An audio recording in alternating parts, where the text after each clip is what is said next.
حضرت ابو بصیر رضی اللہ تعالیٰ. ہمیں تو تھوڑا سا جھٹکا لگ جائے نا مذہب کا، تھوڑا سا لوگ دین کی طرف آتے ہیں، اس میں نا تھوڑی تکلیف ہے. صحیح بخاری کی حدیث، اس میں تکلیف ہے، سچ کہہ رہا ہوں، صحیح بخاری کی حدیث ہے. ایک صحابی نے کہا تھا حضور میں آپ سے پیار کرتا ہوں. نبی پاک نے فرمایا اچھی طرح سوچ لے. سونے نہیں پیار ہے. فرمایا چل پھر سوچ لے. حضور بڑا پیار ہے. میں سوچ لے. کہا محبوبہ بڑا پیار ہے. نبی پاک نے فرمایا پھر تیاری کر لے. جس طرح گہری جگہ پہ پانی تیزی سے آتا ہے تیری طرف مشکلات بھی تیزی سے آئیں گی، تیزی سے. یہ شہادت گاہ الفت میں قدم رکھنا. لوگ آسان سمجھتے ہیں مسلمان ہونا. ذرا اچھی طرح سوچ لے. جو مجھ سے محبت کا دعویٰ کرے گا اسے تکلیف ہے، بولو اسے تکلیف ہے. یہ پکی بات. جو محبت میں مخلص ہو وہ دیکھ لے میں آزمائش میں کتنا ہوں. تو اگر کوئی کہتا ہے نہیں مذہب میں جائیں گے تو موجیں لگ جائیں گی، تو یہ بات درست نہیں ہے.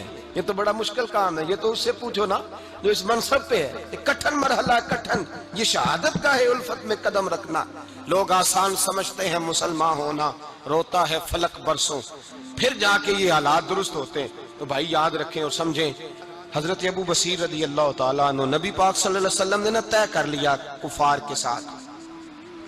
حدیبیہ کی جنگ ہوئی تو فرمایا اگر کوئی مسلمان مکے چلا جائے گا تو کافر کہنے لگے ہم واپس نہیں کریں گے، اور اگر کوئی کلمہ پڑھنے والا ستایا ہوا مسلمان مدینے آئے گا تو مسلمانوں کو واپس کرنا پڑے گا، کرنا پڑے گا.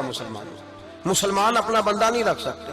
اور مسلمانوں کا کوئی شخص غلطی سے بھی مکے چلا گیا تو مکے والے واپس نہیں کریں گے. حضرت ابو بصیر رضی اللہ تعالیٰ عنہ صحابی تھے. باپ نے، بھائی نے، محلے والوں نے قید کیا ہوا تھا کلمہ پڑھنے کی وجہ سے. پیروں میں زنجیریں تھیں، بیڑیاں تھیں. کسی طریقے سے جیل توڑ کے دوڑے مدینے پہنچے. کہتے ہیں رستے میں کسی آدمی کے ساتھ گھوڑے پہ کچھ دیر بیٹھا پھر پیدل چلا. صحابہ کہتے ہیں اتنا دردناک منظر بڑا کم ہم نے دیکھا. ابو بصیر جس گلی سے گزرتے وہاں خون پھیل جاتا، ان کی ٹانگیں خون سے کٹتی، وہ زنجیریں بندھی ہوئی.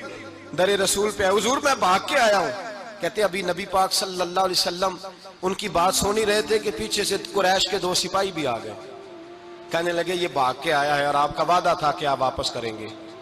چشم زدن میں ذرا سوچنا، چشم زدن میں تھوڑی دیر کے لیے غور کرنا کہ ہمیں ہمارا استاد، ہمارا پیر دھتکار دے کہ جا دوڑ جا، تو کہتے ہیں بسم اللہ جناب یہ جا رہے ہیں. ایمان کی پختگی دیکھیں، اس نے تو ہمیں نکال ہی دیا جی. وہ کیسا بندہ ہے، یہاں تو کسی کے یہاں کوئی فاتحہ پڑھنے نہ جائے تو لوگ بگڑ جاتے ہیں. کہتے ہیں اس نے سلام نہیں لی، فاتحہ نہیں پڑھی، بس ختم، اس کو احساس ہی نہیں. حضرت سیدنا ابو بصیر سامنے کھڑے، سامنے 2 سپاہی آ گئے. ذرا دیکھیے ایمان کی پختگی، ایمان، یقین اور استقامت. امام بہقی نے دلائل کے اندر لکھا ہے، فرماتے ہیں نبی کریم صلی اللہ علیہ وسلم نے ان کی طرف دیکھا تو حضور کی مقدس آنکھیں آنسوؤں سے بھر گئیں. حضور نے فرمایا ابو بصیر تیری تکلیف مجھے نظر آ رہی ہے پر میں نے وعدہ کیا ہوا ہے، میں نے وعدہ. بھائی یہاں ڈٹ کے رہنا بڑا مشکل ہے، یہاں قائم رہنا بڑا کٹھن مرحلہ ہے. یہاں آزمائش کے موقع پر دین پر انہوں نے تو رکھا ہی نہیں. لوگ تانے دیتے ہیں، باتیں کرتے ہیں، رکھا ہی نہیں، تو پھر ان کا بنتا ہے. حضور نے فرمایا تجھے جانا پڑے گا. صحابہ کہتے ہیں پورے مدینے میں ایسے تھا جیسے سوگ کا سما ہو. جب وہ 2 سپاہی حضرت ابو بصیر کو پکڑ کے لے جا رہے تھے تو وہ پلٹ پلٹ کے پیچھے دیکھتے تھے، پلٹ پلٹ. پیروں میں خون ہے، آنکھیں آنسوؤں سے بھری ہوئی. فرماتے ہیں جب وہ پلٹ رہے تھے تو مدینے کی گلیاں بھی رو رہی تھی. میرے نبی پاک جب وہ آنکھوں سے اوجھل ہو گئے تو حضور بیٹھ گئے زمین پہ. نبی پاک نے رونا شروع کر دیا. فرمایا اللہ تو نے اس شخص کی مدد فرمانی ہے، اس پر کرم کرنا ہے، اللہ اس کا خیال فرمانا. اس کے لیے دعا کی. حضور روئے. حضرت ابو بصیر باہر نکلے تو وہ جو کافر تھے نا وہ کہنے لگے تو بڑا بنتا تھا ان کا، انہوں نے تجھے رکھا نہیں، تجھے رکھا بھی نہیں. تو حضرت ابو بصیر نے تھپڑ مارا منہ پہ. کہنے لگے میں وہ نہیں جو تھوڑی سی بات سے بدل جاؤں. ایمان، یقین اور استقامت کی دولت ملی ہوئی ہے. آپ فرمانے لگے میرا تو ایمان اور پختہ ہو گیا ہے کہ میرا نبی اپنے وعدوں کا بڑا پابند ہے، میرا رسول اپنے وعدوں کا بڑا پابند ہے. حضرت ابو بصیر کہتے ہیں مدینے کی سرحد گزر گئی تو میں نے کھینچی تلوار ان میں سے ایک سپاہی، اب آؤ میرے مقابلے میں جس نے آنا ہے. ایک کو مارا، دوسرا بھاگ گیا. فرماتے اب میں مکے جا نہیں سکتا تھا، جاؤں گا تو وہ زیادہ ماریں گے. مدینے حضور نے قبول نہ فرمایا.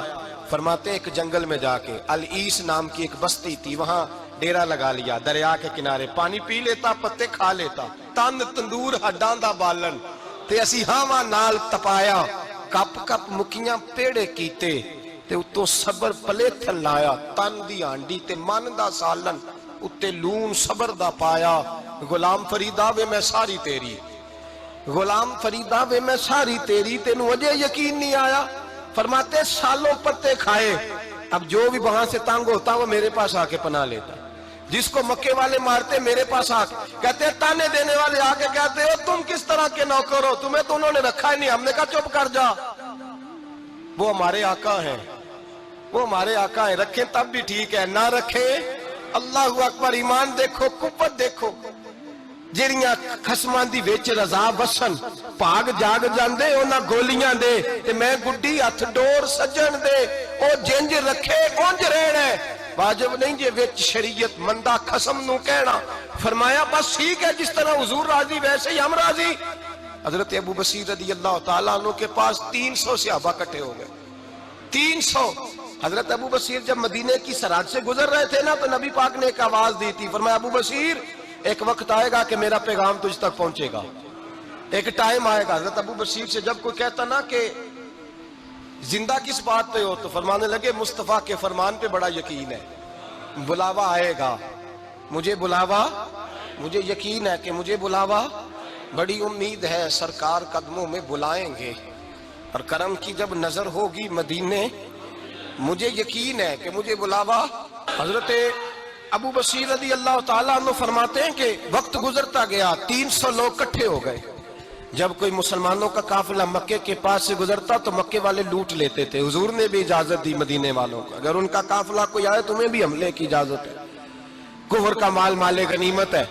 حضرت ابو بصیر کہتے ہیں جب بھی ہمارے قریب سے وہ رستہ تھا شام کی طرف جانے کا، جب بھی کافر گزرتے ہم ان کے قافلے پکڑ لیتے، لوٹتے، ہم بھی ان کو اس طرح کی سزا دیتے جو مسلمانوں کو دیتے تھے۔ فرماتے ہیں ان کا جینا محال ہو گیا، ہاتھ باندھ کے نبی پاک کی بارگاہ میں گئے، کہنے لگے یہ شرک ختم فرما دیں اور آپ ان کو بلا لیں، بلا لیں۔ حضرت ابو بصیر فرماتے ہیں میں بوڑھا آدمی تھا، دن بھر میں کام کرتا، محنت کرتا، اس علاقے میں کھیتی باڑی کرتا، جب رات ہوتی تو میں کسی پہاڑ کے ٹیلے پہ بیٹھتا اور مدینے کی جانب منہ کر لیتا، اور میں انتظار کرتا بلاوا کب آئے گا، کب حضور کا پیغام آئے گا، میں انتظار کرتا۔ حضرت ابو بصیر رضی اللہ تعالیٰ عنہ بیمار ہو گئے، شدید بیمار، سخت بیمار تھے، تو قریش نے شیخ ختم کی۔ حضرت ابو ہریرہ کہتے ہیں نبی پاک نے 2 صحابہ کو رکا دیا، فرمایا جاؤ اسے جا کے کہو آ جائے، اسے کہو آ جائے۔ صحابہ کہتے ہیں ہم پہنچے تو ان کا آخری وقت چل رہا تھا، آخری ہجکیاں تھیں، ایمان اور یقین دیکھو، آخری ہجکیاں۔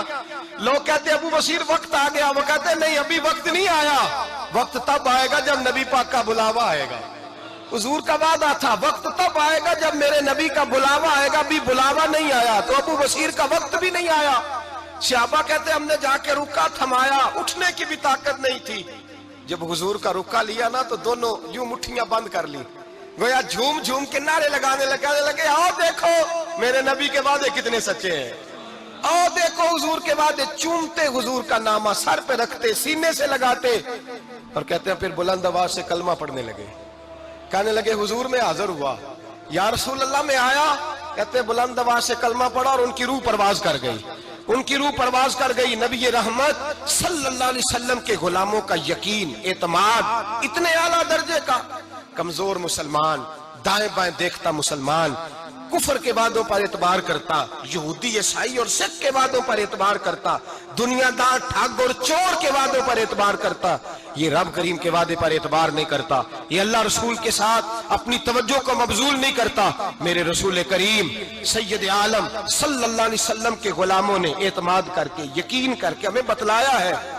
کہ جب تیرے پاس یقین کی دولت ہوتی ہے پھر تو دنیا کا طاقتور آدمی ہوتا ہے، جب تیرے پاس ایمان کی قوت ہوتی ہے تو دنیا کا سب سے مضبوط شخص ہوتا ہے۔